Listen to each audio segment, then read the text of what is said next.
오늘은 정의가 무엇인가, 정의란 무엇인가라는 문제를 같이 생각해 보고자 합니다. 여러분, 도대체 정의가 무엇입니까? 어떻게 생각을 하십니까?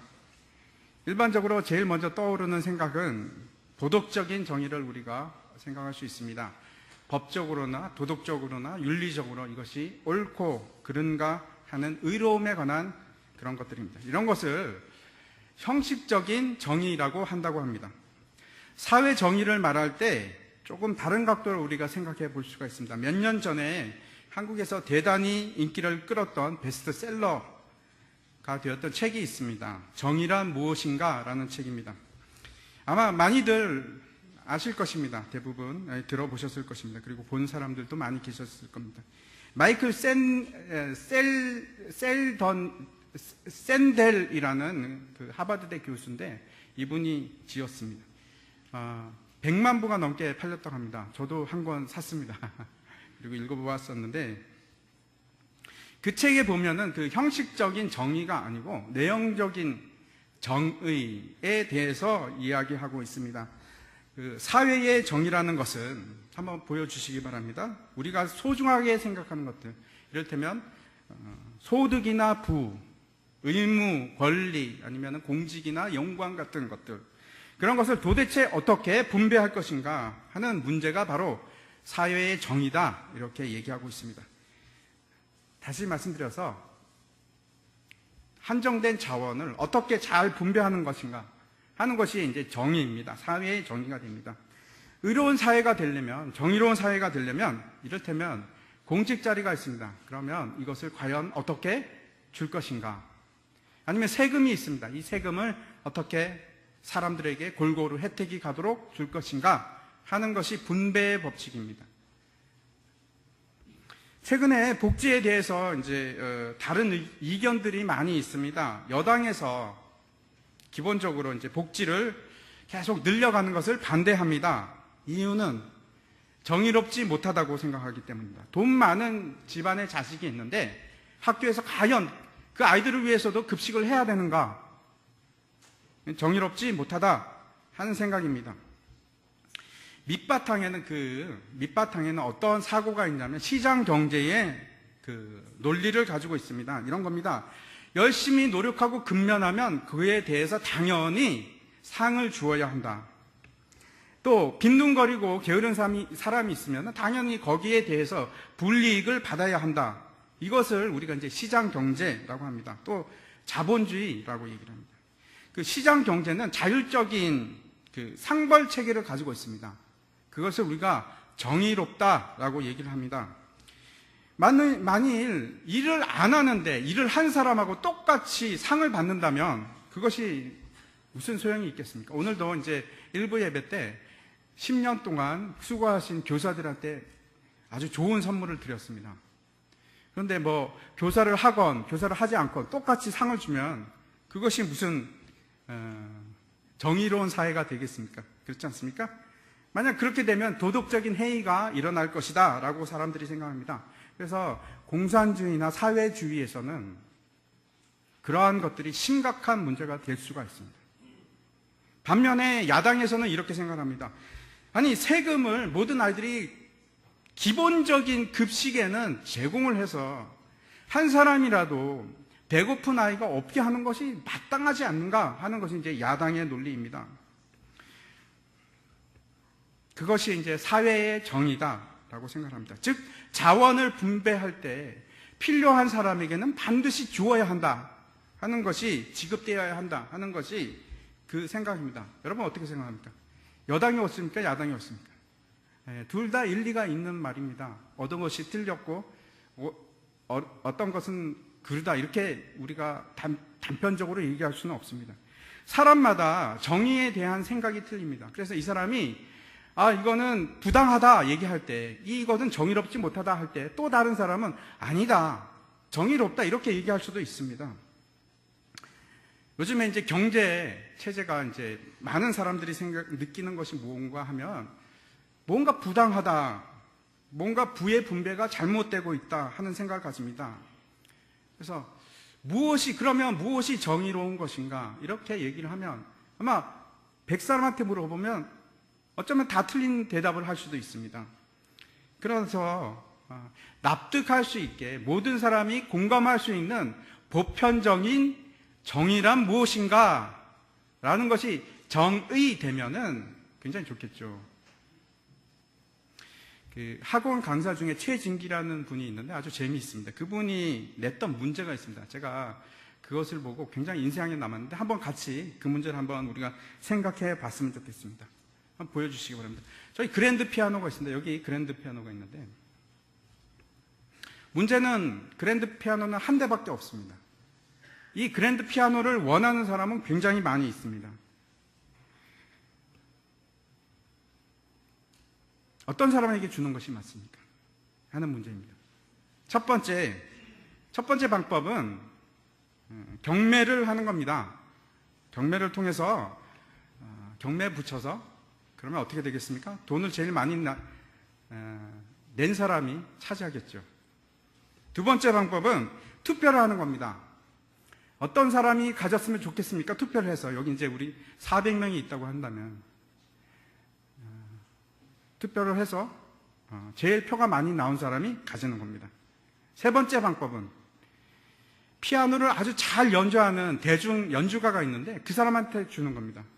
아마 그렇게 하면 그 피아노 연주가가 피아노를 막 아름답게 연주를 하면 많은 사람들이 행복감을 느낄 것입니다. 네 번째 방법은 이 피아노가 가장 필요한 사람한테 주는 방법입니다. 이를테면 한 어머니가 있는데 그 어머니가 유언으로 죽기 전에 아들한테 이렇게 얘기를 합니다. 야, 아들아, 내가 네가 피아노 연주하는 것을 내가 죽기 전에 꼭 듣고 싶구나. 제발 한번 들려주라. 이렇게 얘기를 했는데 문제는 그 아들이 피아노가 없습니다. 그러면 그 아들은 정말 피아노가 필요한 거지요. 그러니까 4번은 피아노가 가장 필요한 사람을 찾아서 그 사람한테 준다는 겁니다. 다섯 번째는 불쌍한 장애인이 있는데 우리나라도 그렇고 이제 대부분 이제 장애인들은 많은 살아가면서 불이익을 당합니다. 그래서 가장 혜택을 작게 받은 불이익을 당한 사람에게 가장 많은 혜택을 주자, 보상을 주자 하는 게 이제 다섯 번째입니다. 그래서 가장 지금 장애인과 같이 혜택을 작게 받은 사람한테 주자. 여섯 번째는 세상에서 가장 피아노를 잘 치는 사람을 찾아서 그 사람한테 주자. 여러분 생각은 어떻습니까? 여러분은 몇 번이 제일 마음에 드십니까? 네. 투표를 한번 해볼까요? 어떤 게 마음에 드십니까? 한번 얘기해 보십시오. 시작. 예. 4번이 제일 많네요. 여러분, 1번은 무엇인지 압니까? 시장 경제입니다. 경배를 통해서 우리가 가장 흔히 접하고 우리 주위에서 항상 일어나는 일입니다. 자본주의 사회에서 되는 일입니다. 두 번째는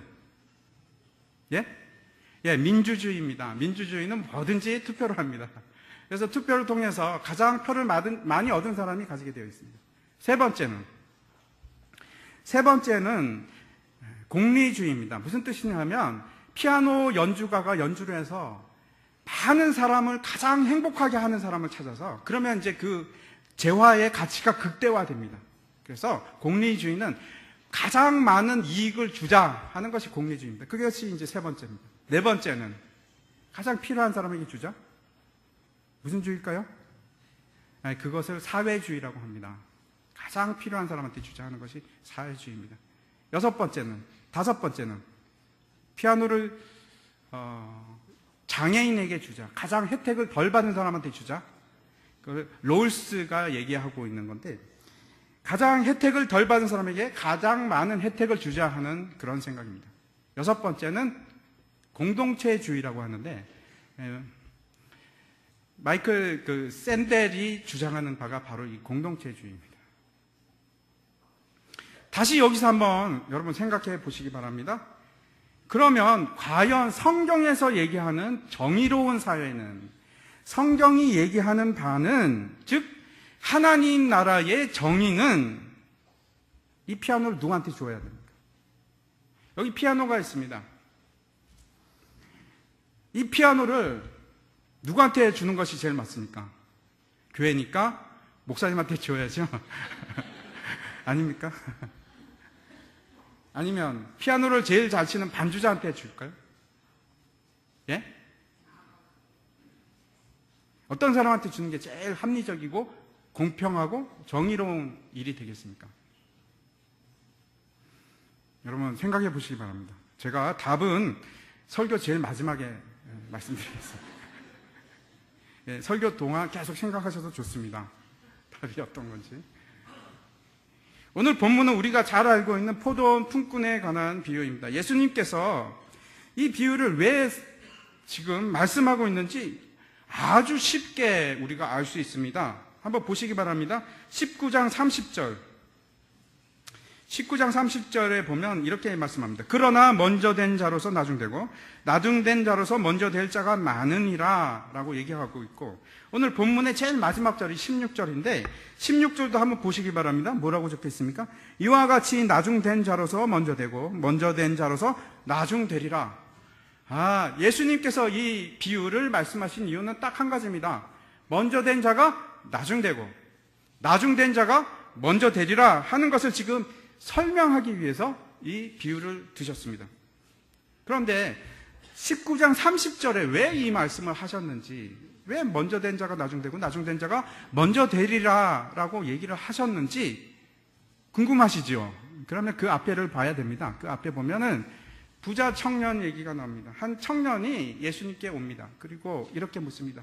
선생님이여, 내가 어떻게 해야지 영생을 얻을 수 있나이까? 다시 말씀드려서, 선생님, 내가 어떻게 해야지 구원을 받을 수 있겠습니까? 이렇게 얘기를 합니다. 예수님께서 뭐라고 말씀하시냐면 아주 간단하게 얘기하십니다. 하나님 말씀대로 계명을 지켜라. 그러니까 그 청년이 뭐라고 합니까? 예수님, 선생님, 제가 다 지켰습니다. 계속해서 예수님께서 뭐라고 말씀하시냐면, 내가 온전해지려면 내 소유를 팔아서 가난한 자에게 주라. 그리고 나를 쫓으라. 부자 청년이 어떻게 합니까? 근심하면서 집으로 돌아갑니다. 그런데 예수님께서 뭐라고 얘기하냐면, 부자가 천국에 들어가는 것은 마치 낙타가 바늘귀에 들어가는 것보다 힘들다? 어렵다? 쉽다? 네, 힘들다고 얘기합니다. 네, 여러분 굉장히 낙심되시죠? 천국 들어가는 게 이렇게 어렵습니다. 낙타가 바늘귀를 어떻게 들어가겠습니까? 하지만 여러분에게는 낙심이 되는 말이 아니길 제가 바랍니다. 지금 문제의 핵심은 부에 관한 문제가 아니고 영생에 관한 문제입니다.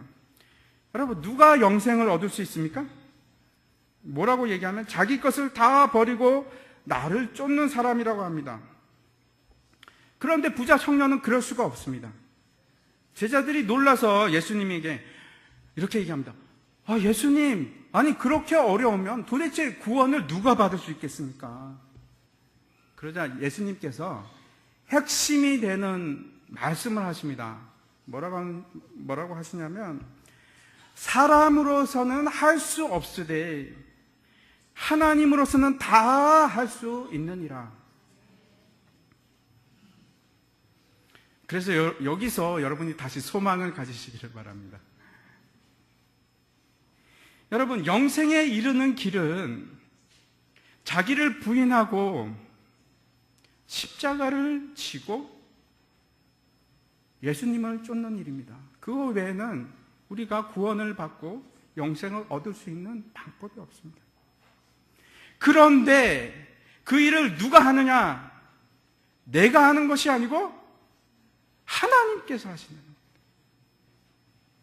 내가 십자가를 지고 예수님을 쫓는 일을 내가 내 의지대로 하는 것이 아니고 누가 하신다고요? 하나님께서 하신다.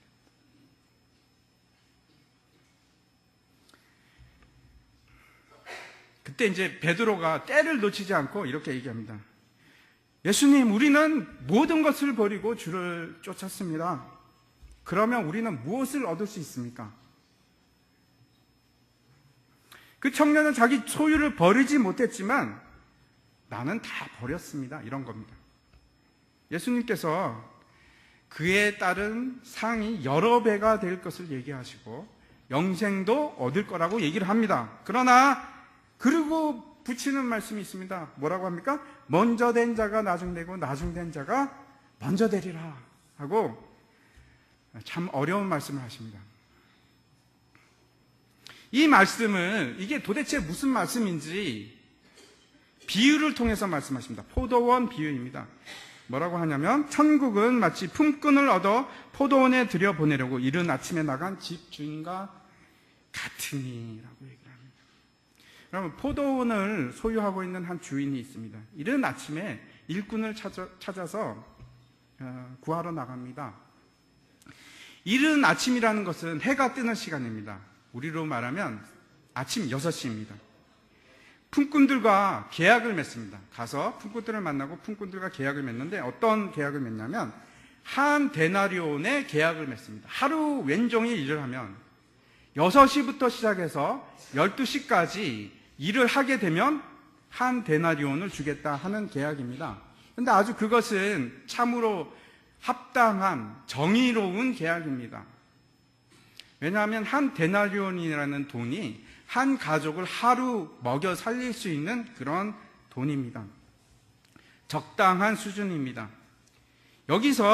여기까지는 명확하게 시장 경제를 따라서 지금 일이 일어납니다. 자본주의입니다. 품꾼들은 자기의 노동력을 제공하고 그래서 월급을 받습니다. 월급을 받아서 품꾼들은 이익이 나는 것이고 포도원 주인은 노동력을 공급받기 때문에 좋습니다. 서로가 다 이익입니다. 이것이 시장 경제의 정의라고 합니다. 의로움이라고 합니다. 시장 경제가 결코 나쁜 것이 아닙니다. 굉장히 의로운 것입니다. 정의로운 것입니다. 여기까지는 아무런 문제가 없습니다. 그 팔레스타인 지방에서는 9월달이 되면 포도원을 이제 수확을 합니다. 추수를 하는데 그때 아주 일꾼이 많이 필요하게 됩니다. 새벽 6시에 나가서 일꾼들을 데리고 왔는데 9시에 이 주인이 또 나갑니다. 한번 보시기 바랍니다. 제3시에 나가 보니 장터에 놀고 있는 사람이 또 있는지라. 3절입니다. 그들에게 이르되 너희도 포도원에 들어가라. 내가 너희에게 상당하게 주리라. 이번에는 계약을 맺는데 첫 번째 6시에 계약을 맺을 때는 한 데나리온의 계약을 맺습니다. 근데 두 번째 사람하고 계약을 맺을 때는 어떻게 합니까? 상당하게 주리라 라고 얘기합니다. 이 상당하다는 것은 의롭다, 정의롭다 하는 뜻입니다. 무슨 말이냐면 너희에게 일한 만큼 내가 공평하게 정의롭게 주겠다 그런 뜻입니다. 12시가 되었습니다. 9시가 지나서 이제 12시가 되었습니다. 정오가 되었는데 이 주인이 또 나갑니다. 아마 일꾼이 많이 부족했던 것 같습니다. 나가서 또 놀고 있는 사람이 있는지 남아있는 사람들이 있는지 봅니다. 그게 또 있습니다. 그 주인이 묻습니다. 일할래? 그리고 데리고 갑니다. 오후 3시에도 똑같이 그 일을 반복합니다. 그런데 여기서는 제11시라고 되어 있는데 이것은 우리나라 시간으로 하면 오후 5시입니다. 이제 일할 시간이 1시간밖에 남지 않았습니다. 그런데 주인이 오후 5시 해가 이제 지려고 폼을 잡고 있는데 그때 또 인력 시장에 또 나갑니다. 나갔는데 사람들이 또 있는 겁니다. 그래서 주인이 묻습니다. 너희들은 어째서 하루 종일 여기서 놀고 있느냐? 그랬더니 그 사람들이 말합니다. 우리를 품꾼으로 쓰는 사람이 없습니다. 너희들도 포도원으로 들어가라. 날이 저뭅니다. 이제 주인이 청지기에게 시켜서 사람들에게 임금을 이제 나눠주라고 합니다. 문제는 여기서부터 시작이 됩니다. 임금을 나눠주는데 문제가 생깁니다. 오후 5시에 온 사람부터 주기 시작합니다. 이게 거꾸로 된 것이 아니고 마지막에 온 사람부터 돈을 주기 시작합니다. 임금을 주기 시작하는데 얼마를 주냐면 한 데나리온을 줍니다. 겨우 1시간 일했는데 하루 일당을 다 준 겁니다. 먼저 온 사람들이 어떻겠습니까? 가슴이 쿵쾅 뛰기 시작합니다. 아니 저 사람이 지금 1시간 일하고 한 데나리온을 받았는데 나는 12시간을 일했는데, 이거 오늘 땡 잡았다. 내가 못 받아도 세 데나리온은 받을 수 있겠구나. 오늘 지금 완전히, 대박이다. 아마 굉장히 좋아했을 겁니다. 아마 저라도 그랬을 것 같습니다. 그런데 이게 웬일입니까? 나중에 온 사람도 한 데나리온을 줬는데, 먼저 온 사람도 다 한 데나리온밖에 주지 않는 겁니다. 사람들이 가만히 있겠습니까? 원망이 생깁니다. 투덜거리기 시작합니다.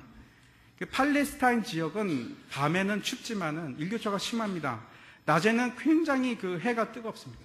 그 뜨거운 해 떼약떼약 밑에서 12시간을 일했습니다. 12시간을. 그런데 어떻게 저녁 때 해가 뉘엿뉘엿해서 와서 1시간 일한 사람하고 똑같이 일당을 받을 수가 있겠습니까? 이게 정의롭습니까?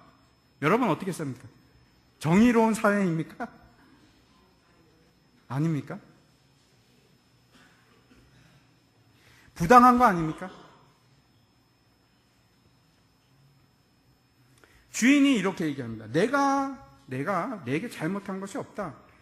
내가 한 데나리온을 너와 약속하지 않았느냐? 내 것을 가지고 내 뜻대로 하는데 네가 나보고 지금 내가 악하다고 하느냐? 그리고 예수님께서 말씀을 마칩니다. 뭐라고 하면은 이와 같이 나중된 자로서 먼저 되고 먼저 된 자로서 나중 되리라. 이 말로 말씀을 맺습니다. 먼저 된 자가 나중 되고 나중 된 자가 먼저 되고, 여러분 이 말을 들으면 떠오르는 것이 있습니까? 저는 떠오르는 것이 있습니다. 토끼와 거북이 경주. 토끼가 먼저 스타트가 좋았죠. 빨리 갑니다. 그런데 나중에 거북이가 1등으로 들어오지 않습니까? 우리가 쉽게 이 토끼와 거북이를 생각하면서 이 말씀을 단지 경고의 말씀으로 받아들입니다. 그래, 참 열심히 해야겠다. 그건 아니지. 내가 뒤처지면 안 되겠다. 라고 생각을 한다면, 여러분, 이건 그렇게 간단한 얘기가 아닙니다. 잘못 생각하시는 겁니다. 이거는 토끼와 거북이 얘기를 하는 것이 아닙니다. 지금 우리가 무엇을 간과하고 있냐면, 앞에 말씀드렸던 부자 청년이나 이 비유에 있어서 동일하게 중심된 핵심은 무엇인가 하면 하나님이 하시는. 지금 새벽 6시에 왔던 일꾼들이나 아침 9시에 왔던 일꾼들이 게을러서 돈을 한 데나리온밖에 못 받았습니까? 그렇지 않습니다. 지금 성경에는 전혀 이 사람들이 일찍 와서 게으름 피고 낮잠도 자고 그랬다는 말이 전혀 없습니다. 똑같이 일합니다.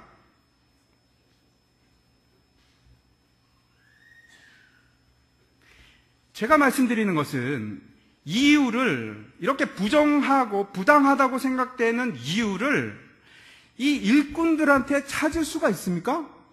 없습니다. 일꾼들을 통해서 우리가 부당함을 발견해낼 수가 없습니다. 하나님의 주권입니다. 다시 한번 이 얘기를 생각해 보시기 바랍니다. 이 이야기의 초점은 새벽 6시에 온 사람들이 아니고 오후 5시에 온 사람들이 이 이야기의 초점입니다. 하나님의 주권은 결국 은혜의 이야기입니다. 우리의 관심은 계속해서 내가 무엇을 하여야 영생을 얻으리까? 내가 종일 더위 속에서 수고하였나이다 하는 것이 우리의 주장입니다. 내가 무엇을 해야 됩니까? 내가 어떻게 해야 됩니까? 나는 모든 것을 버리고 주를 따랐습니다. 하는데 머물러 있습니다. 내가 무엇을 해야 됩니까? 나는 이것을 했습니다. 오늘 본문 1절에 보면은 이 비유가 다시 천국을 이야기함을 분명히 하고 있습니다. 천국은 마치 품꾼을 얻어 포도원에 들여보내려고 이른 아침에 나간 집주인과 같으니, 천국은 집주인과 같으니, 천국은 집주인. 집주인은 누구입니까? 그러면 하나님입니다. 품꾼은 누구입니까? 우리들입니다. 이 우주의 법칙은 두 가지가 있습니다. 하나는 은혜의 법칙이고 하나는 경제의 법칙입니다. 경제의 법칙은 땅에 속한 것이고 은혜의 법칙은 하늘에 속한 것입니다.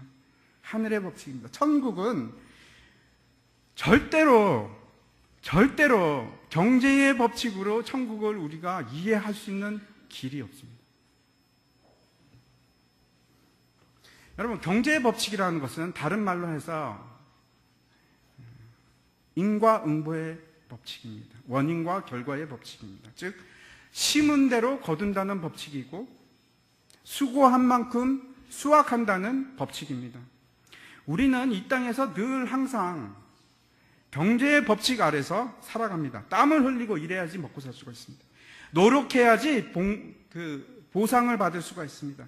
그러면 여러분, 이것이 나쁜 것입니까? 경제의 법칙이 나쁜 겁니까? 아니요, 나쁘지 않습니다. 땀 흘려서 먹고 사는 것이 왜 나쁘겠습니까? 나쁘지 않습니다. 결코 우리가 나쁘다고 할 수는 없지만 우리는 어릴 때부터 이 경제의 법칙에 순응하면서 살아왔고 경제의 법칙을 우리가 교육을 받았습니다. 그래서 착한 일을 하면 보상을 받고 때를 쓰고 나쁜 일을 하거나 거짓말을 하면 벌을 받았습니다. 그것이 이 경제의 법칙입니다. 그리고 우리는 그것을 뭐라고 하냐면 정의로운 사회라고 합니다. 욥기서를 보면 욥과 친구들의 언쟁이 계속해서 나오는데 그 언쟁을 하는 이유가 바로 이 문제입니다. 욥의 친구들이 계속해서 욥에게 이렇게 얘기합니다. 인과응보를 얘기합니다. 네가 잘못을 했으니까 하나님께서 너에게 벌을 주는 거야. 욥이 어떻게 합니까? 굉장히 억울해합니다. 문제는 이겁니다. 인과응보의 법칙, 경제의 법칙이 결코 하나님을 설명할 수가 없습니다. 하나님 나라를 설명할 방법이 없습니다. 우리는 언제나 이 마음속에 이런 생각을 합니다. 경제의 법칙은 항상 옳은 것이고 이 원인과 결과의 법칙이 모든 것을 설명할 수 있다라고 생각을 합니다. 심지어는 하나님의 나라도 구원의 문제에 있어서도 이 경제의 법칙이 적용이 된다고 생각을 하는 겁니다. 일찍 온 품꾼들이 그 주인에게 따집니다. 경제의 법칙을 들이대는 겁니다. 우리는 더 많이 일을 했는데 왜 보상이 없습니까? 주인의 대답은 나는 약속대로 행했다. 네가 나한테 이래라 저래라 할 권리가 없다. 권리의 문제입니다. 품꾼들에게는 애초에 이 문제를 논할 수 있는 권리가 없습니다. 15절을 한번 보시기 바랍니다. 15절을 보면 내가 내 것을 가지고 내 뜻대로 할 것이 아니냐. 내가 선함으로 내가 악하게 보느냐.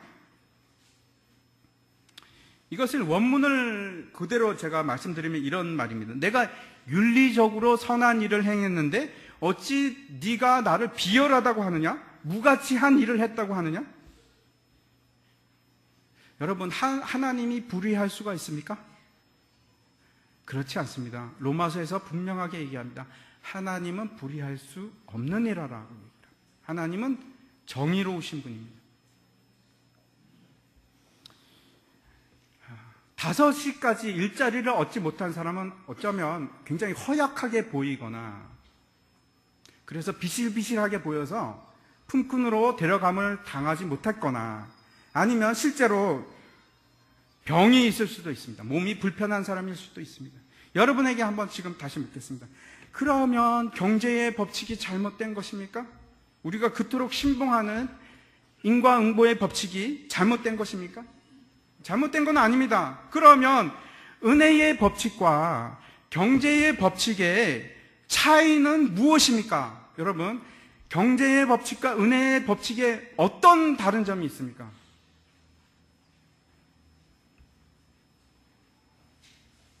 사랑입니다. 그 차이는 사랑입니다. 경제의 법칙에 빠진 것이 있습니다. 사랑이 없습니다. 문제는 여기 있습니다. 레위기에 보면은 계속해서 거룩한 사회, 정의로운 사회에 대해서 기술하고 있습니다. 기록하고 있습니다. 그 거룩하고 정의로운 사회를 이루는 핵심이 레위기 가운데 나오는데 그것이 무엇인지 아십니까? 내 이웃을 내 몸과 같이 사랑하라. 그것이 정의로운 사회, 하나님의 사회의 기본 법칙입니다. 전제입니다. 이 말씀이 레위기의 핵심입니다. 그래서 고아와 가부와 약한 자와 나그네를 그들에게 은혜를 베풀라. 그것이 하나님의 정의로움이다 라고 얘기를 합니다. 여러분 한번 생각해 보시기 바랍니다. 만일 오후 5시에 온 사람이 그 동료가 내 형제였으면 아니면 내 아들이었으면 여러분 화가 나겠습니까? 내 아들이 1달란트 받았습니다. 5시에 와서. 그럼 여러분 아니 주인한테 가서 아니 저 사람 왜 1달란트 주는 거야 이렇게 따지겠습니까? 그렇지 않죠. 너무 기뻐했을 것입니다. 왜 그렇습니까? 자기 아들이니까. 자기 가족이니까. 하나님 나라의 정의에는 하나님의 주권적인 은혜와 사랑이 있습니다. 주인은 계속해서 나가서 놀고 있는 사람이 있는가 없는가 계속해서 나가서 살핍니다. 그리고 그들에게 하루를 먹고 살 수 있는 상당한 그의 가치 있는 의로운 삭을 주기를 원하십니다. 그들에게도 구원을 주시기를 원하십니다. 그것이 하나님의 뜻입니다. 여러분 빨리 믿으나 늦게 믿으나 그를 믿는 자에게 그를 의지하는 자에게는 구원의 은혜를 주십니다. 그것이 하나님의 정의입니다. 여러분 이 주인은 포도원에 일할 일꾼을 부르셨습니다. 추수를 하기 위함입니다. 그리고 그 일정한 시간에 관계없이 동일한 구원을 주십니다. 이 포도원의 일이 즉 하나님의 일이 무엇인지 한번 여러분 생각해 보십시오. 포도원에서 무엇을 했습니까? 예? 여기는 기록이 없습니다. 포도원에서 분명히 무슨 일을 했을 것입니다. 그런데 하나님의 일이 무엇인지 여러분이 기억하시기 바랍니다. 하나님의 일이라는 것을 요한복음이 잘 설명하고 있습니다. 한번 보여주시기 바랍니다. 하나님의 일이 6장 28절부터 29절에 있는데 제가 읽어보겠습니다. 그들이 묻되 우리가 어떻게 하여야 하나님의 일을 하오리이까? 예수께서 대답하여 이르시되 하나님께서 보내신 일을 믿는 것이 하나님의 일이니라 하시니라. 어떤 것이 하나님의 일이라고요? 하나님이 보내신 자를 믿는 것이 일입니다.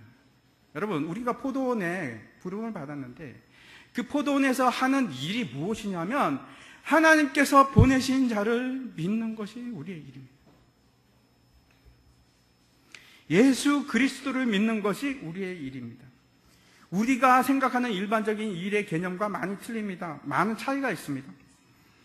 포도원의 부름을 받고 하는 일은 하나님의 보내신 자 곧 예수 그리스도를 믿는 믿음인데 그러면 이 믿음이라는 것은 여러분 결코 시간과 관계 있는 것이 아닙니다. 양에 관계 있는 것이 아니고 내가 20년 동안 믿었다? 내가 10년 동안 믿었다 하는 거와는 관계가 없이 질입니다. 1시간을 일했던 12시간을 일했던 그 일한 시간이 문제가 있는 것이 아니고 정말 이 사람이 하나님을 의지했는가? 정말 이 사람이 예수 그리스도를 믿는가? 믿음의 질로 따집니다.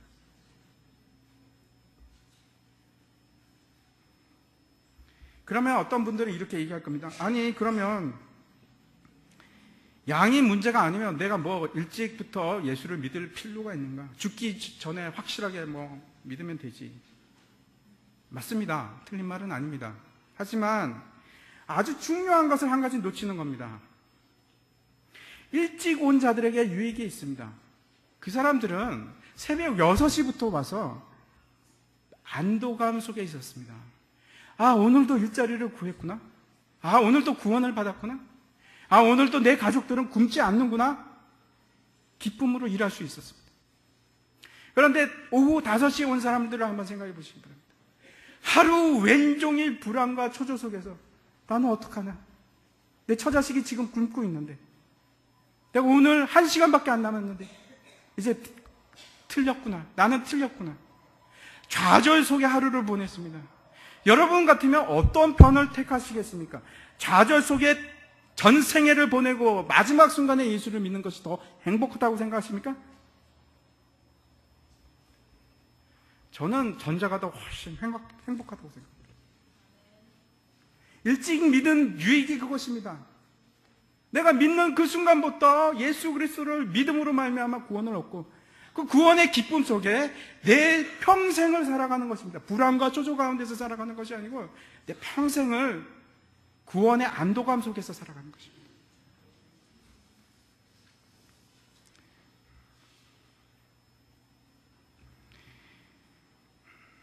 지금 우리는 영생을 얻기 위해서 선한 싸움을 싸우는 사람들입니다. 이 싸움은 사람과 사람 사이의 관계가 아니고 나와 저 사람과의 관계가 아니고 하나님과의 관계입니다.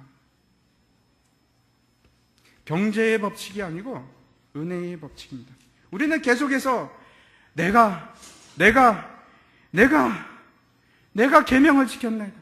내가 기도하나이다. 내가 예배에 나왔습니다. 내가 모든 것을 버리고 주를 쫓았습니다. 내가 어떻게 해야지 영생을 얻을 수 있겠습니까? 우리의 관점은 여기에 있습니다. 그런데 하나님의 관점은 성경에서 계속해서 얘기하는 것은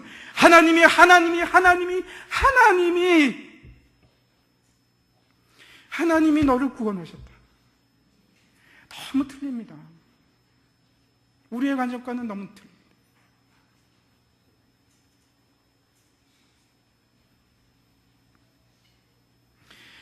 여러분, 이 사실을 안다면 하나님께 원망할 수가 없습니다. 우리에게 원망이 있을 수가 없습니다. 은혜는 여러분 사랑입니다. 하나님의 사랑입니다. 제가 처음 드렸던 질문으로 궁금하셨죠? 돌아가도록 하겠습니다. 하나님 나라의 법칙을 따르자면 이 그랜드 피아노는 우리 교회에서 누구에게 주는 것이 정의롭습니까? 역시 목사님에게 드리는 것이 가장 정의롭죠? 아닙니까? 여러분 결정하셨습니까? 누구한테 줄지?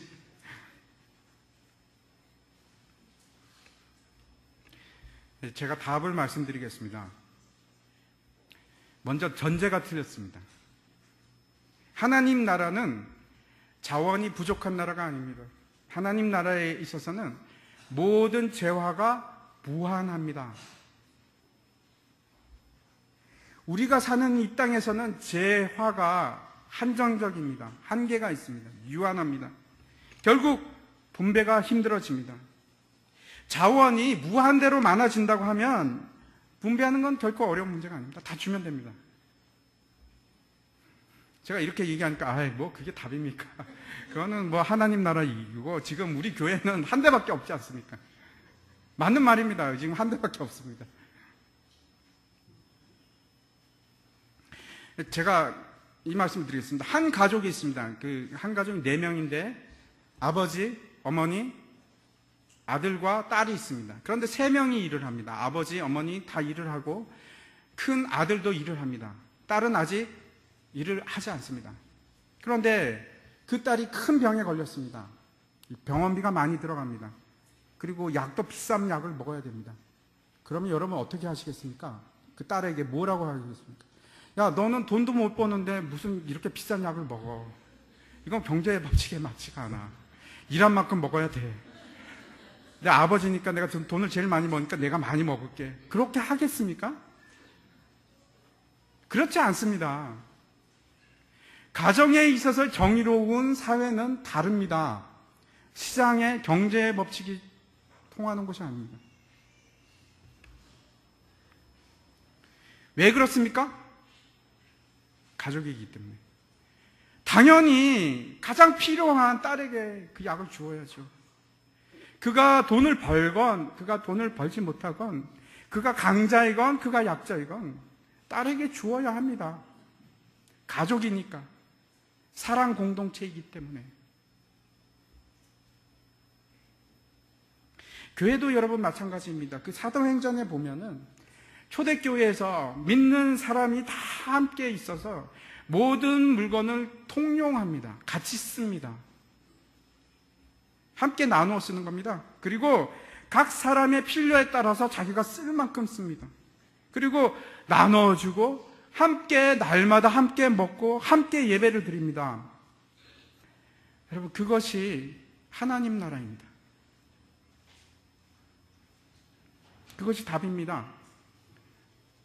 우리 교회 피아노가, 그랜드 피아노가 한 대밖에 없지만 필요한 사람이 쓰는 겁니다. 누가 소유하는 것이 아니고 다 함께 쓰면 됩니다. 하나님 나라는 무한한 자원을 가지고 있습니다. 절대 모자라지 않습니다. 결코 모자람이 없습니다. 하나님의 주권은 하나님의 은혜이고 하나님의 사랑입니다.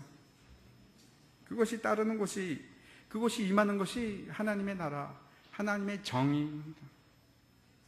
다시 오늘 본문으로 돌아가서 결론을 말씀드리겠습니다.